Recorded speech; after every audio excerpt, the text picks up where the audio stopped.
Dans cette vidéo, on va découvrir ensemble tous les secrets qui se cachent derrière le nouveau land sur le Roi Lion à Disneyland Paris. Des petits détails de la zone que vous n'avez pas remarqué, jusqu'au secret de la nouvelle attraction, en passant par des messages cachés de la part de Disney. On va découvrir tout ça ensemble. En effet, si vous ne le savez pas, Disneyland Paris vient d'annoncer il y a quelques jours l'arrivée d'un nouveau land sur le thème du Roi Lion dans le parc des Walt Disney Studios. Cette nouvelle zone mettra en scène la Terre des Lions, avec notamment la présence du légendaire Rocher des Lions. Ce land se composera évidemment d'une nouvelle attraction, et celle-ci serait une attraction de type bûche, ce qui est une première pour Disneyland Paris puisque aucune attraction de ce type n'existe sur le parc aujourd'hui. La zone se composera également de boutiques et de points de restauration. Mais au-delà de ce qui est évident pour tout le monde, durant ces annonces, si on analyse bien les images de ce nouveau land sur le Roi Lion, on peut découvrir des petits détails et des secrets qu'on ne remarque pas à première vue. Et c'est ce qu'on va faire maintenant. Pour commencer, sur le concept art qui nous a été présenté et sur la maquette de la zone qui était présente à la D23, on remarque la présence d'animaux dans la zone, notamment au niveau du Rocher des Lions, où on voit Simba observer tout son royaume. Et dans ce cas là, on a donc deux possibilités. Soit les animaux de la savane ont été ajoutés là pour donner de la vie aux images, donc justement pour donner un peu plus envie à travers les concept art et la maquette, mais ils ne seraient donc pas là pour de vrai quand la zone ouvrira. Soit les animaux seront bel et bien là quand on visitera la zone d'ici quelques années, et dans ce cas là ce seraient donc des animaux en animatronique, donc ces robots à taille réelle que l'on voit régulièrement dans les attractions des parcs Disney. Et donc peut-être que sur la montagne de la zone, on aurait donc ces animaux en animatronique qui seraient donc animés, et ça pourrait rajouter vraiment énormément de vie à la zone. Après, il reste à savoir quand même comment pourraient évoluer des animatroniques en extérieur, parce que la météo de la région parisienne elle est assez capricieuse. En hiver, il y a des conditions météorologiques assez compliquées, avec le froid, le gel, la pluie, etc. Et donc peut-être que dans ce nouveau land sur le Roi Lion, on aura des animaux animés qui donneront beaucoup de vie à la zone. Le deuxième point important concerne l'attraction, parce qu'en effet on sait que c'est une attraction de type bûche, mais l'attraction va raconter toute une histoire, et cette histoire ce sera celle de Simba, de son enfance jusqu'à l'arrivée au pouvoir de la Terre des Lions. Donc au fur et à mesure qu'on va avancer sur le chemin de l'attraction dans nos bûches, on va donc voir au début Simba petit, puis le voir sûrement quitter la Terre des Lions pour rejoindre Timon et Pumba. Évidemment tout ça sous les mythiques musiques du Roi Lion, donc Hakuna Matata, L'amour brille sous les étoiles, l'histoire de la vie, etc. Donc rien que pour ça déjà ça va être génial. Au final on va voir Simba revenir sur la Terre des Lions, se battre contre Scar et donc prendre la tête du royaume de la Terre des Lions. Et le final se fera par une impressionnante descente que l'on voit notamment sur le concept art, et donc qui partira du sommet du Rocher des Lions et qui nous fera plonger dans le vide. Et ça pour la zone ça va être vraiment magnifique. Ça va vraiment attirer notre regard depuis le lac au centre du parc. Et encore une fois, l'eau qui coule et les bûches qui tombent vont donner beaucoup de vie au land, et donc le land sera en perpétuel mouvement et ça va être vraiment génial. Un autre secret un peu bizarre de la zone est une énorme erreur de la part de Disney. En effet, si vous observez les personnages, vous allez voir Simba, Pumba, Timon et Rafiki, et vous serez d'accord pour dire que le design des personnages est inspiré du live action qui est sorti en 2019, réalisé en CGI, donc avec des effets spéciaux numériques. Donc c'est la version un peu réelle du Roi Lion, qui est donc sorti justement en 2019 au cinéma, et donc que ces personnages ne représentent pas du tout le classique d'animation Disney qui est sorti en 1994, donc le premier film Le Roi Lion. Donc comme ça on se dit que le land sera inspiré du live action et non pas du classique Disney, ce qui forcément ne fait pas du tout plaisir aux fans Disney, mais pourtant il semble qu'il y ait eu une énorme confusion chez Disney, puisque Josh D'Amaro, qui présentait ce land durant la D23, a bien dit que le land serait inspiré du classique d'animation de 1994, et non pas du live action de 2019. Alors est-ce que ça a été un changement de dernière minute, et que le land sera inspiré du premier film sur le Roi Lion, ou alors est-ce qu'il sera inspiré du live action? Là pour le coup il y a un vrai doute, mais bon, de ce qu'on a pu comprendre ça sera bien sur le classique d'animation de 1994, mais donc il y a eu une énorme erreur sur le concept art de l'attraction. Donc c'est quand même la première image officielle de l'attraction, et celle-ci est en partie fausse, donc c'est assez compliqué de comprendre, mais bon voilà, donc ça serait sur le classique d'animation, et c'était un petit secret, détail un peu bizarre, que justement tout le monde n'a pas remarqué, mais comme ça au moins vous le saurez. Autre point aussi important à voir sur l'attraction, c'est que celle-ci n'est pas une simple attraction de type bûche. En général on peut retrouver ça dans les fêtes foraines, mais bon, ces attractions sont juste un canal, et il n'y a pas vraiment de thématisation, il n'y a pas de décor, mais là pour le coup c'est complètement différent. En fait il existe déjà une attraction de ce type dans les parcs Disney qui se nomme Splash Mountain. De base cette attraction elle était inspirée du film Mélodie du Sud, mais dans les parcs américains l'attraction a changé de thème pour maintenant s'appeler Tiana's Bayou Adventure, et qui est inspirée du film La Princesse et la Grenouille. Et donc voilà, on a déjà un aperçu de à quoi ressemblera notre attraction, même si cette attraction n'existe pas sur le thème du Roi Lion comme on aura chez nous, elle existe déjà sur d'autres thèmes, et donc ce sera grandement similaire. Et donc la plupart de l'attraction qui arrivera à Disneyland Paris dans le land du Roi Lion sera en fait en intérieur, et en fait on se promènera dans nos bûches dans de magnifiques décors, justement retraçant l'histoire de Simba, de son enfance jusqu'à l'arrivée à la tête de la Terre des Lions. Et donc on verra plein d'animatroniques des personnages du film, donc Simba, Nala, Rafiki, Timon, Pumba, Zazu, etc. Et encore une fois comme je vous ai dit, sous les mythiques musiques du film. Et donc voilà, avec nos bûches on va se promener à travers plein de scènes magnifiques, et pour finir comme on l'a vu tout à l'heure par une immense descente qui va sûrement nous donner pas mal de sensations. Et justement on verra un petit détail caché de cette descente un peu plus tard dans la vidéo, mais donc voilà, il est important de savoir que ce sera pas une simple attraction attraction de type bûche classique. Il y aura vraiment de magnifiques décors. L'attraction sera apparemment très longue. J'ai entendu dire qu'elle durerait 15 minutes. Alors je sais pas, c'est des chiffres qui sortent un peu de nulle part, mais ça serait pas étonnant que l'attraction dure bien 10 minutes. Donc ce serait vraiment une très belle attraction. Et là pour le coup, même s'il y a beaucoup d'attentes, si on passe plus de 10 minutes dans l'attraction, c'est vraiment rentabilisé. Donc ça c'est vraiment génial. On aura le temps de bien profiter des décors. Tout à l'heure on a vu qu'il y avait un problème sur les personnages. Il y avait un peu une confusion de savoir s'ils sont tirés du classique d'animation de 94 ou du live action de 2019. Mais ce n'est pas le seul problème qu'il y a eu durant cette annonce, puisqu'on a un second problème qui est quand même un peu moins grave, puisque si vous regardez la bûche que l'on voit dans le concept art, vous remarquez bien qu'à l'intérieur, on a une rangée de 4 personnes, donc les personnes à l'intérieur de la bûche sont les uns derrière les autres, et pourtant, si maintenant on va voir la maquette qui était présentée à la D23, là d'un seul coup, la bûche n'est plus du tout la même, puisque cette fois-ci, on a une bûche avec 4 rangées, mais chaque rangée se compose de 3 places. Donc au lieu d'embarquer 4 personnes, la bûche en embarque 12. Donc on a vraiment 2 bûches complètement différentes. Il semblerait que ce soit quand même plus la bûche qui est présente sur la maquette plutôt que sur le concept art, puisque celle-là accueille beaucoup plus de visiteurs, et donc ça augmente la capacité horaire de l'attraction, et ça évitera des files d'attente de 2 ou 3 heures. Et donc voilà, c'était un autre petit détail caché qui est assez bizarre, difficile à comprendre. Peut-être que sur le concept art, ils ont voulu faire quelque chose de plus harmonieux, et peut-être le fait de mettre une grosse bûche, ça aurait été moche. Ils ont préféré mettre une bûche un peu plus classique. Mais en tout cas, voilà, c'est encore un petit secret slash erreur de cette annonce. Un autre petit détail auquel on ne porte pas forcément attention au premier abord, et qui se situe plutôt sur la maquette cette fois-ci, est évidemment la file d'attente. En effet, sur les images, on voit pas de file d'attente. Et ça, c'est un peu une spécialité de Disney, de bien savoir cacher les files d'attente. Et justement, là, si on regarde la maquette, on voit directement que la file d'attente va être en réalité sous terre, donc située sous la montagne du rocher de la Terre des Lions. Et donc c'est vrai qu'imaginer une file d'attente souterraine, c'est assez intéressant. Ça peut être vraiment magnifique, avec des couleurs bien orangées, peut-être des petites animations à l'intérieur, on espère. Et on espère surtout que ça sera pas des barrières qui font juste des allers-retours, comme par exemple dans Crush Coaster.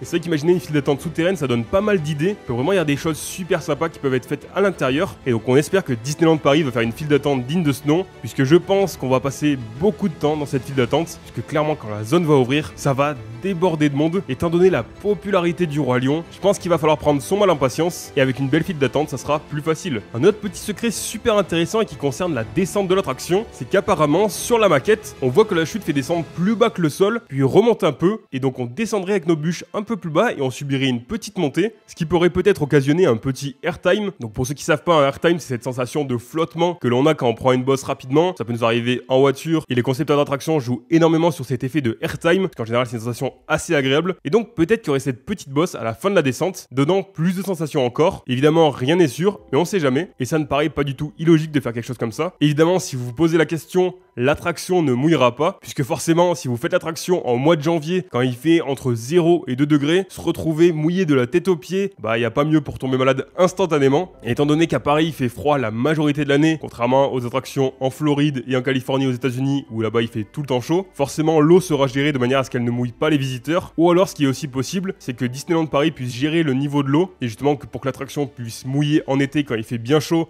ce qui serait génial pour nous rafraîchir, et baisser le niveau pour que l'attraction ne mouille pas en hiver, pour justement éviter d'être congelé sur place. Et encore une fois sur la maquette, un petit détail caché, et que après la descente, les bûches retournent à l'intérieur de la montagne, donc l'embarquement se fera à l'intérieur de la montagne. Encore une fois, ça va être magnifique je pense. Un autre petit secret caché, et là faut vraiment aller dans le détail pour le voir, celui-ci concerne le bâtiment derrière l'attraction. Donc ce bâtiment on appelle le show building, donc en gros le show building c'est le bâtiment dans lequel se trouve l'attraction, et donc ce bâtiment de l'attraction sur le Roi Lion paraît vraiment gigantesque, et justement pour voir à quel point il est énorme, il suffit de le comparer à l'attraction Frozen Ever After du land sur la Reine des Neiges World of Frozen, qui se situe juste en face. Et en regardant sur les maquettes, on voit vraiment que le bâtiment du Roi Lion est beaucoup plus grand que celui de la Reine des Neiges. Et donc à ça, il y a deux possibilités. Soit l'attraction est vraiment énorme et prend vraiment beaucoup de place. C'est possible, mais ça paraît quand même vraiment beaucoup plus gros. Mais la grande taille de ce bâtiment pourrait se justifier par la présence d'un restaurant. Et donc ce restaurant pourrait être un peu comme le Captain Jack's, le restaurant qui se trouve sur les bords du lagon de l'attraction Pirates des Caraïbes. Et donc peut-être que dans cette attraction sur le Roi Lion, il y aura un petit restaurant sur les rives, et donc on pourrait déguster un repas en voyant les petites bûches se promener. Et en plus sur la maquette on voit une petite entrée un peu plus loin que l'attraction, donc ça pourrait être soit l'entrée d'un restaurant, soit, et c'est sûrement le cas,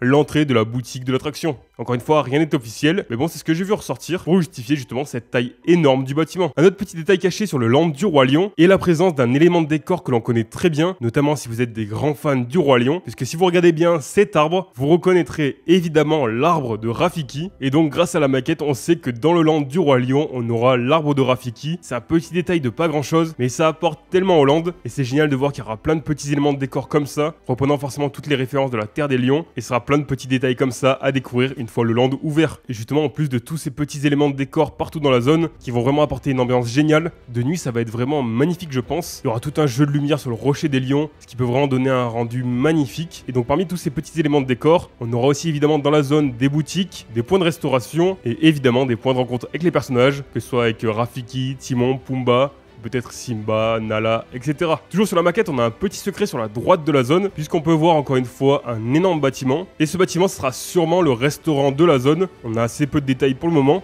Donc voilà, ce bâtiment serait plutôt le restaurant de la zone. Et donc il serait situé sur la droite du land. Tout à l'heure, on a pu comparer la taille de l'attraction du land sur le Roi Lion et de l'attraction dans le land de la Reine des Neiges. Mais si on recompare un peu la taille, cette fois-ci, des zones complètes, donc la taille du land sur le Roi Lion et la taille du land World of Frozen, donc sur la Reine des Neiges, on remarque que le land du Roi Lion est plus grand. Et ça en fait c'est grandement dû à la présence d'un point d'eau dans le land de la Reine des Neiges, alors que dans le land du Roi Lion tout sera accessible à pied, donc la zone sera bien plus vaste, et donc ça va être génial de pouvoir se promener dans cette jungle, en plus avec en fond le rocher des lions. D'ailleurs grâce aux images, on sait aussi que le land sur le Roi Lion aura 2 entrées principales, on peut les voir juste ici, et donc depuis la zone Adventure Bay, qui sera vraiment le cœur du parc de Disney Adventure World, donc le nouveau nom des Walt Disney Studios. Depuis le lac, on aura donc 2 entrées pour rentrer sur le land du Roi Lion. Si on s'éloigne un tout petit peu du land du Roi Lion, on a quelque chose qui nous saute un peu aux yeux, c'est que justement entre le land du Roi Lion et le land de la Reine des Neiges, on a un emplacement complètement vide. Alors peut-être que dans cette zone, il y aura plutôt des bâtiments liés à la technique, que ce soit pour les restaurants, la maintenance, etc. Ou alors si cette zone est vide, ça veut dire que peut-être un jour il y aura un nouveau land à cet emplacement, mais pour le coup, il y a une bien plus grande probabilité qu'un nouveau land ouvre dans ce parc, mais ça ne sera pas entre le land du Roi Lion et de la Reine des Neiges, mais plutôt entre le land de la Reine des Neiges et Toy Story Playland,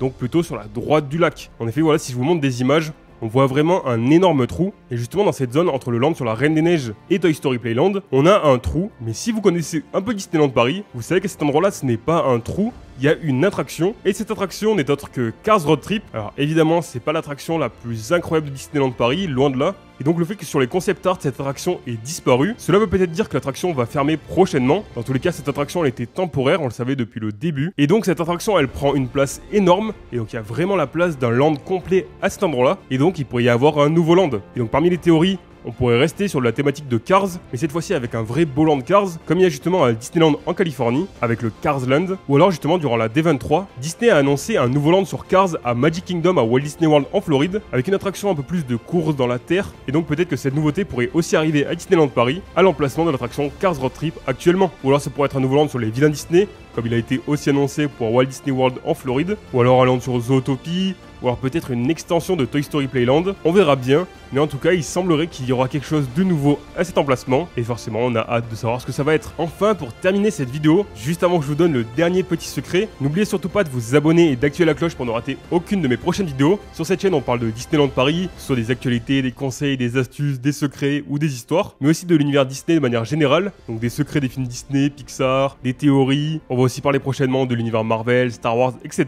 Donc n'oubliez pas de vous abonner, et donc le dernier petit secret de cette zone, et ça pour le coup il y a beaucoup de personnes qui sont passées à côté, c'est la date d'ouverture du land. Alors évidemment elle n'a pas été annoncée officiellement, mais il a été dit, et cette fois-ci de manière officielle, que les travaux commenceront l'année prochaine, donc en 2025, et donc là on a plusieurs possibilités sur la date de l'ouverture. Soit Disneyland Paris va très vite, là les travaux actuellement sur l'extension des Walt Disney Studios prennent beaucoup de temps, et parce que ça prend une zone énorme, puisqu'ils sont en train de faire toute l'allée principale, le lac, plus le land sur la Reine des Neiges, donc c'est vraiment considérable les travaux qui sont actuellement en train d'être faits. Mais justement, une fois que tout sera terminé, Disneyland Paris va se concentrer sur le land sur le Roi Lion, et vu que la zone est quand même bien plus petite que tout ce qui est fait actuellement, ça pourrait prendre moins de temps. Donc, en imaginant que ça prenne 2 ans, ce qui paraît vraiment très court et très peu probable, ça voudrait dire que la zone pourrait ouvrir en 2027. Et pourquoi cette année? Puisqu'en fait, on fêtera les 35 ans de Disneyland Paris, donc forcément, pour les 35 ans du parc, ça serait une très belle nouveauté. Ça reste quand même assez peu probable, même si ça pourrait marquer l'événement du 35e anniversaire, ça paraît trop court. Ce qui paraît plus logique, ça serait 2028, donc ça ferait 3 ans de construction, ce qui semble assez cohérent. Ou alors on peut même étaler ça jusqu'en 2030, là pour le coup ça ferait pas plaisir, mais ça peut arriver, puisqu'entre le land Avengers Campus et le land World of Frozen,